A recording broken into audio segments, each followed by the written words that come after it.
Keskin, keyifli bir Oliver Twist yan ürünü, Thomas Brody Sangster, bu sıkı sınırlı Hulu, Disney Plus serisinde hırsızdan cerraha dönüşen ismi canlandırıyor. Oliver Twist'i hatırlıyorsun değil mi? Charles Dickens'ın, çalışma evi görevlisine daha fazla yulaf ezmesi için yalvaran fakir bir yetim çocuk hakkındaki romanı, İngiliz miyavlaması ile, "Lütfen efendim.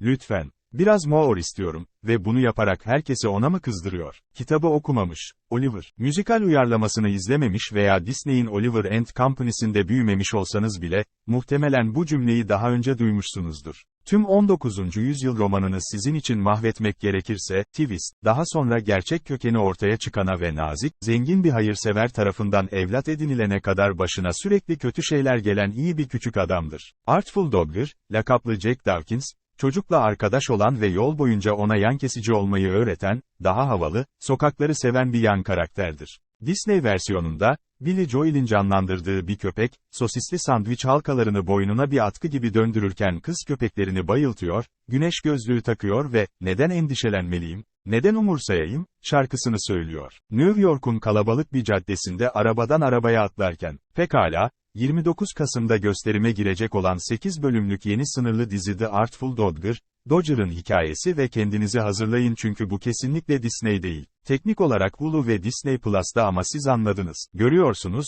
Dodger daha kitap bitmeden tutuklanıyor, hapse giriyor ve bir daha kendisinden haber alınamıyor. Bu dizi 1850'lerde, bu olaydan 15 yıl sonra, Dodge'un hapisten kaçırılmasından sonrasını konu alıyor çünkü bir adam onun hızlı, yan kesici parmaklarından etkilenmiş ve onu askeri cerrah olarak eğitmişti teknede. Hayır.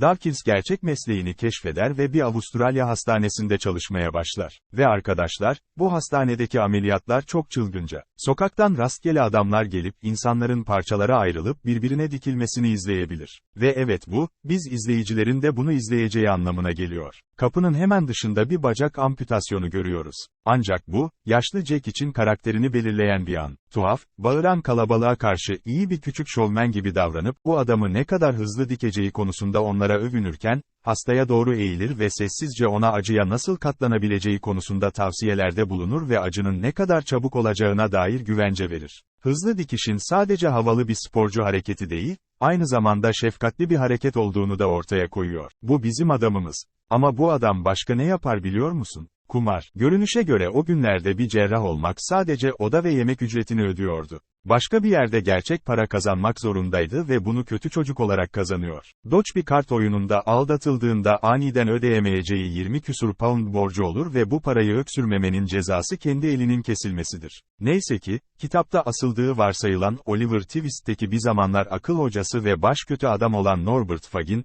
eski bir mahkum göreviyle Dodger'ın yanında yer alır. O zamanlar Britanya'dan hükümlüler Avustralya kolonisine gönderiliyordu ve Dodger ile Fagin bu şekilde yeniden bir araya geliyor. Fagin, Dodger'ın hizmetkarı rolünü üstlenir ve eski koruyucusunu, borcunu ödemek için hırsızlık oyununa geri dönmeye ikna eder. Yani bir öncül var. Çok saçma ama yazı çok sıkı, çizgiler esprili, oyunculuk sağlam ve keyifli bir izleme. Ve henüz Lady Belle hakkında konuşmadık bile. Belle, valinin kızıdır, Lancet'e takıntılı, eter ve karbolik asit gibi cerrahi yeniliklere meraklı ve babasının ona gönderdiği sinir bozucu taliplerle hiç ilgilenmeyen, kitap tutkunu bir cerrah özentisidir. Tanıştığımız kişi, berbat bir şair adayı, diğer şairlerin varlığından bile haberdar olmayan ve ilgisiz Belle'yi kızdırırken ya da oğluyla bazı utanç verici kur yapma sahnelerini paylaşırken komik bir rahatlama sağlamak için ortaya çıkan bir Wordsworth sitanı. Çılgın kız kardeş Fan Neye. Belle harika bir karakter, hızlı zekalı ve zeki, kendisini bir cerrah olarak eğitmesi için şantaj yaptığı oğlumuz Dodge için uygun bir engel. Peki bu ikisi arasında ciddi bir ateşlenme olduğunu söyleyebilir miyiz? Eleştirmenler için gösterilen 4 bölümde neredeyse hiç dokunmuyorlar. Ama dostum, bacağındaki yanığı tedavi ettiğinde bile buhar çıkıyor. Ameliyatta kendisine yardım ettikten sonra durumunun iyi olduğunu söylediğinde, içlerinden şehvetli bir gerilim yayılıyor. Aşk aslındaki çocuğun bir gün böyle roller alacağını kim bilebilirdi? Fagin ve Dodge arasındaki dinamik de oldukça zengin. Fagin, "Ben aslında senin babanım," kartına o kadar güveniyor ki Dawkins bunu açıkça reddediyor çünkü onu hapiste çürümeye falan terk etmiş.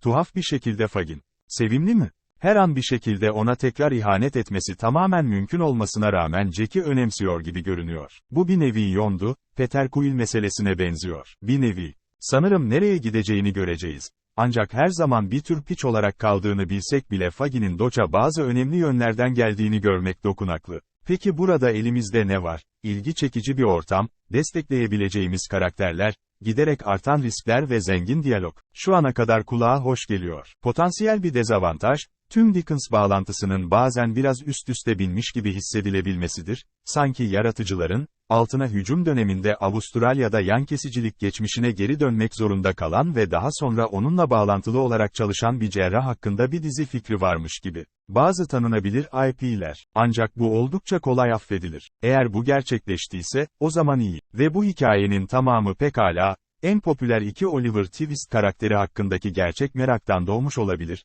İnsanların küçük, ıslak marula ilgi duymaması Dawkins ve Faggy'nin kimsenin sevmediği bir karakter olan Oliver'ın daha havalı bir şeyler hayal ettiğini ve kitaptaki daha az şanslı adamlar için daha cesur. Her iki durumda da Doktor Dodger'a hoş geldin diyelim. Bu dizide kalplerimize girmeyi başarıyor ve şarkı söylemesine ya da güneş gözlüğü takmasına bile gerek kalmıyor.